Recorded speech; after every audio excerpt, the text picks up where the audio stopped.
Dear students, इस video में हम लोग कंप्लीट करेंगे हमारी एक्सरसाइज 12.2 के रिमेनिंग क्वेश्चंस को। फर्स्ट 3 क्वेश्चंस हमने पार्ट 1 में किए हैं। ये है वीडियो पार्ट 2 जिसमें हम कंप्लीट करेंगे 4 से आगे सभी क्वेश्चंस को। ठीक है, तो हम जो है 12.1 में बच्चों पढ़ रहे थे अलजेब्रिक एक्सप्रेशंस के बारे में।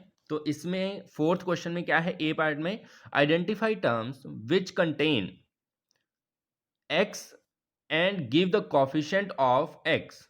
ऐसी टर्म्स बताओ जिनमें एक्स आता है और उनके कॉफिशेंट बताओ। सिर्फ एक्स को हमें देखना है वेरिएबल की तरह, बाकी एक्स के साथ जो कुछ भी होगा वो सारा का सारा कांस्टेंट टर्म माना जाएगा। ठीक है, जैसे यहाँ पे फर्स्ट पार्ट में देखते हैं Y square X plus Y. अब इसमें हमें सिर्फ ये लेनी है, टेबल बना के करेंगे तो बच्चों अच्छे से ऑर्गेनाइज्ड और अच्छा लगता है। ऐसे ही रफली सा फिर ठीक नहीं लगता फेयर नोटबुक में हमारी। तो इस तरह से आपने टेबल की आउटलाइन बना लेनी है। वाई स्क्वायर एक्स, तो इस टर्म में एक्स है, इसमें तो है ही नहीं, तो फर्स्ट टर्म को हम यहाँ लिखेंगे वाई स्क्वायर एक्स। ठीक है, अब जब भी एक्स का हमें कोफिशिएंट लेना है, वैसे तो कोफिशिएंट होते हैं, कोफिशिएंट होते हैं हमारे कांस्टेंट टर्म्स, लेकिन यहाँ पर कोफिशिएंट क्या होगा, एक्स के अलावा जो कुछ भी है, चाहे वो वेरिएबल है, कुछ भी है, तो उसको कांस्टेंट ही माना जाएगा। क्यों? क्योंकि अगर हम एक्स वेरिएबल को ले रहे हैं, एक्स को वेरिएबल ले रहे हैं, तो इसके अलावा जो कुछ भी होगा वो कांस्टेंट होता है, तो इसका कोफिशिएंट आ जाएगा वाई स्क्वायर। ठीक है, इसी तरह से नेक्स्ट पार्ट्स लिख लेता हूँ मैं। इस तरह से बच्चों ये सारे मैंने पार्ट्स लिख लिए हैं। अब हम इनको जल्दी से सॉल्व करते हैं। यहाँ टर्म्स विद एक्स, इसमें एक्स है नहीं है, इसमें है बिल्कुल, तो ये वाली टर्म हम यहाँ लिख देंगे 8y(x). ठीक है, 8y(x).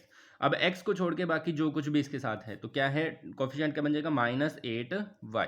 ठीक है, नेक्स्ट वाले में देखो x वाली टर्म कौन सी है, सिर्फ ये, तो x आ जाएगा, इसके आगे कुछ भी कोफिशिएंट नहीं है तो 1 हो जाएगा।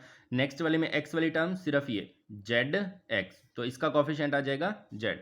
सेम वे में नेक्स्ट में देखो बच्चों, यहाँ पर दो हैं टर्म्स x वाली, एक तो x, तो इसको ऊपर लिख देंगे, एक है xy, तो कोफिशिएंट कौन से बनेंगे, अब इसका तो बन जाएगा 1, कुछ भी नहीं है इसके साथ, इसके साथ एक्स्ट्रा क्या है, x को छोड़ के बाकी एक्स्ट्रा, चाहे इधर लिखा हो चाहे इधर, x के साथ है y, तो इसका कोफिशिएंट आ जाएगा y। नेक्स्ट वाले में सिर्फ एक ही है 12xy², तो इसको x को छोड़ के, जिसका कोफिशिएंट बताना है उसको छोड़ के बाकी सारा 12y²।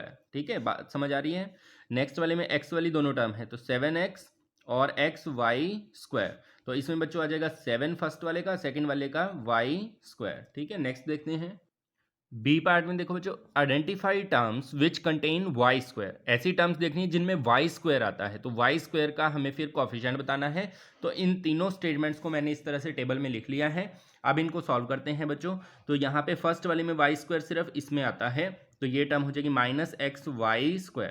वाई स्क्वायर को छोड़ के, क्योंकि जिसका कोफिशिएंट बताना हो उसको छोड़ के बाकी सारा हमने यहाँ पे लिख देना है, तो बाकी सारा क्या बचेगा, -x। नेक्स्ट वाले में वाई स्क्वायर फर्स्ट टर्म में है, सेकंड में है ही नहीं है, तो 5y² और इसका कोफिशिएंट हो जाएगा 5। नेक्स्ट वाले में बच्चों देखो, इसमें x² है, हमें y² चाहिए, y नहीं चाहिए, y², तो ये तो टर्म आएगी नहीं।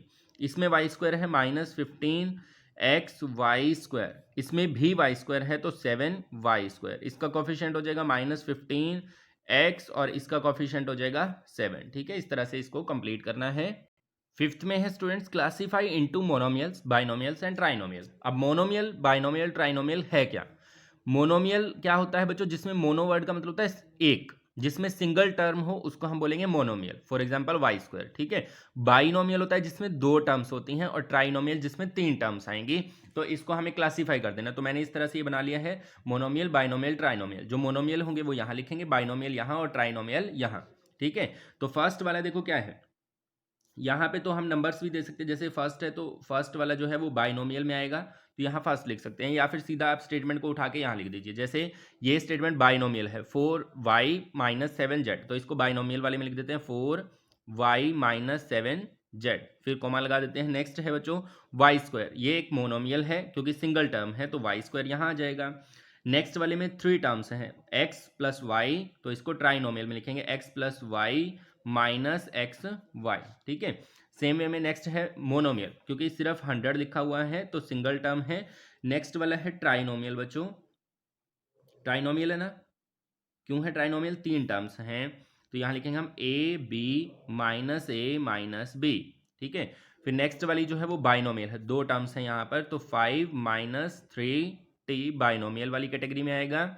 नेक्स्ट वाला है बाइनोमियल बच्चों, बाइनोमियल ही बनेगा ना, 4p² माइनस 4p² दो टर्म्स हैं। लास्ट वाला 8th पार्ट जो है वो सिंगल टर्म है, तो 7mn, क्योंकि इनमें कोई प्लस माइनस से अलग नहीं किया गया है किसी भी टर्म को। नेक्स्ट बच्चों देखो 9th पार्ट, ये क्या है, ट्राइनोमियल, ट्राइनोमियल है ना, क्यों है ट्राइनोमियल, 3 टर्म्स आ रही हैं इसमें, तो इसमें हम लिखेंगे z² माइनस 3z+8, ये ट्राइनोमियल वाली कैटेगरी में लिखेंगे। नेक्स्ट वाले को बाइनोमियल हो जाएगा, क्योंकि यहाँ पे दो टर्म्स आ रही हैं बच्चों, a² प्लस b², ठीक है। फिर नेक्स्ट वाला भी दो टर्म्स हैं, तो यहाँ पे z² प्लस z बाइनोमियल में आ जाएगा। और लास्ट है इसका, ये ट्राइनोमियल में आ जाएगा बच्चों, 1 प्लस x+x², ठीक है। इस तरह से आपने इनको कैटेगराइज कर देना है। नेक्स्ट में बच्चों लाइक और अनलाइक बताना है हमें। State whether the given pair of terms is of like और अनलाइक टर्म्स, कौन कौन सी लाइक है, कौन कौन सी अनलाइक है। अब बच्चों लाइक और अनलाइक डिपेंड करता है उनके वेरिएबल्स पे, किस पे डिपेंड करता है, वेरिएबल्स पे। आगे जैसे यहाँ 4 और 4 है, इससे कोई मतलब नहीं हमें, आगे चाहे एक के आगे 1 हो, एक के आगे 1,00,000 हो, तो उसका कोई मतलब नहीं है। पीछे वाले जो वेरिएबल हैं वो सेम होने चाहिए, ठीक है। जैसे फॉर एग्जाम्पल मैं आपको यहाँ लिख के बताता हूँ, जैसे 4xy और 3xy, ये दोनों जो है लाइक टर्म होंगे, क्योंकि पीछे xy है। अगर एक में हो x² और एक में हो y², 4x²y 3xy², तो ये अनलाइक हो जाएंगे बच्चों, क्योंकि इसमें x तो 2 हैं लेकिन y 1 है, लेकिन नीचे वाले में क्या हो गया, x 1 हो गया, y 2 हो गए, तो ये भी अनलाइक टर्म होंगे, ठीक है। आगे पीछे हो जाए तो कोई फर्क नहीं पड़ता, जैसे 4xy और 3yx, तो इसमें कोई डिफरेंस नहीं है, बस ये देखना है कि ये x 1 है, इधर भी 1 है, इधर y 1 है, इधर भी 1 ही है, ठीक है। ये बात समझ आई। वेरिएबल्स को हमें देखना है, तो फर्स्ट पार्ट देखते हैं बच्चों। फर्स्ट वाला जो है वो लाइक है, क्यों है लाइक, क्योंकि दोनों के दोनों में कोई भी वेरिएबल नहीं आ रहा है, इसलिए लाइक है, ठीक है। लाइक का मतलब बराबर नहीं होता है बच्चों, ध्यान रखना है, लाइक का मतलब बराबर नहीं होता है, लाइक का मतलब होता है एक जैसे, ठीक है। जिनके वेरिएबल सेम होंगे उनको एक जैसा कहा जाएगा, ये भी लाइक टर्म है, क्योंकि इसके पीछे वेरिएबल क्या है, एक्स, इसके पीछे भी एक्स, तो सेकेंड वाला जो हम आंसर देंगे वो भी लाइक टर्म्स, ठीक है। नेक्स्ट थर्ड पार्ट में देखो, थर्ड पार्ट बच्चों इसका अनलाइक हो जाएगा, क्यों हो जाएगा अनलाइक, क्योंकि इसमें x है और इसमें y है, आगे -29 है, 29 है, इसका कोई फर्क नहीं, वेरिएबल को हमें देखना है, ठीक है, तो वेरिएबल अनलाइक है। नेक्स्ट बच्चों फोर्थ पार्ट देखो, इसका फोर्थ वाले में x y y x, तो अभी मैंने एग्जांपल दिया था इस तरह का, है ना, तो ये भी लाइक है, क्योंकि x 1 है, x 1 है, y 1 है, y 1 है, आगे पीछे हो जाए तो कोई फर्क नहीं पड़ता है, तो ये लाइक टर्म में आएगा। फिर नेक्स्ट फिफ्थ पार्ट जो है बच्चों वो अनलाइक में आएगा, क्योंकि यहाँ m का स्क्वायर है, p 1 है, यहाँ m 1 कर दिया और p² कर दिया, तो ये भी अनलाइक हो जाएगा। लास्ट इसका पार्ट है सिक्स्थ पार्ट, सिक्स्थ वाला भी अनलाइक है, क्योंकि यहाँ नॉर्मल है, यहाँ स्क्वायर है इनके, तो ये भी अनलाइक टर्म्स की कैटेगरी में ही आएगा, ठीक है। Next, identify like terms in the following. नीचे हमें दो पार्ट्स बना के दिए गए हैं बच्चों इस क्वेश्चन में। फर्स्ट पार्ट में कुछ स्टेटमेंट्स हमें लगातार लिख के दी गई हैं, तो हमें बताना है इसमें एक जैसी स्टेटमेंट कौन कौन सी हैं, तो मैंने यहाँ पे नोटबुक पे इसको उतार लिया है, तो अब हम इनको सॉल्व करते हैं।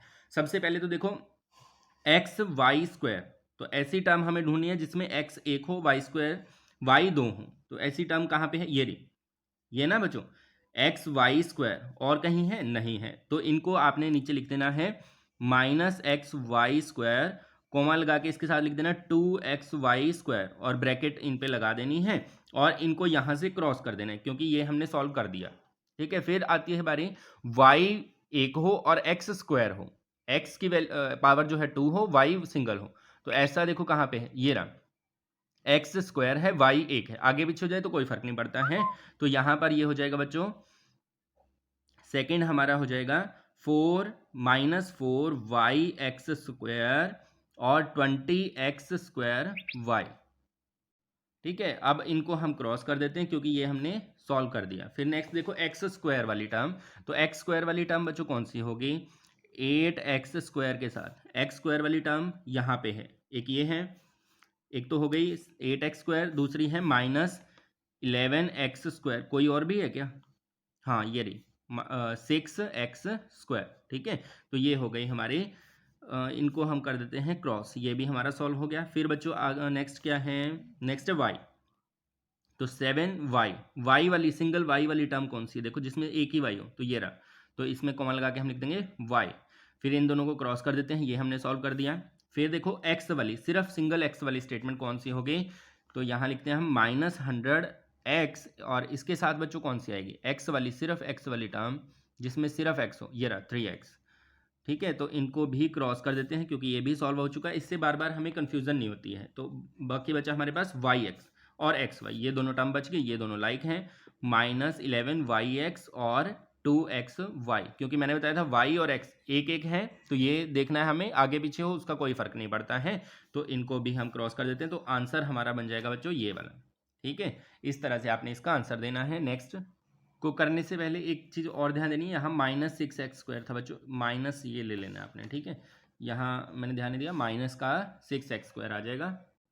बी पार्ट की बच्चों स्टेटमेंट मैंने यहाँ पे इस तरह से लिख ली है, तो आपने भी लिख लेना है इसको। अब हम इसको सॉल्व करते हैं, तो इस तरह से आपका आंसर आ जाएगा बच्चों 10pq माइनस 7qp 78qp। फिर नेक्स्ट जो है आपका बनेगा 7p और 2405p। इसी तरह से ये सारे आपके पेयर्स जो हैं वो बन जाएंगे। और इसी क्वेश्चन के साथ हमारी एक्सरसाइज भी कंप्लीट होती है 12.1। और भी नए नए वीडियोस आपके पास आते रहेंगे, उसके लिए आप हमारे चैनल को सब्सक्राइब कर लीजिए। धन्यवाद।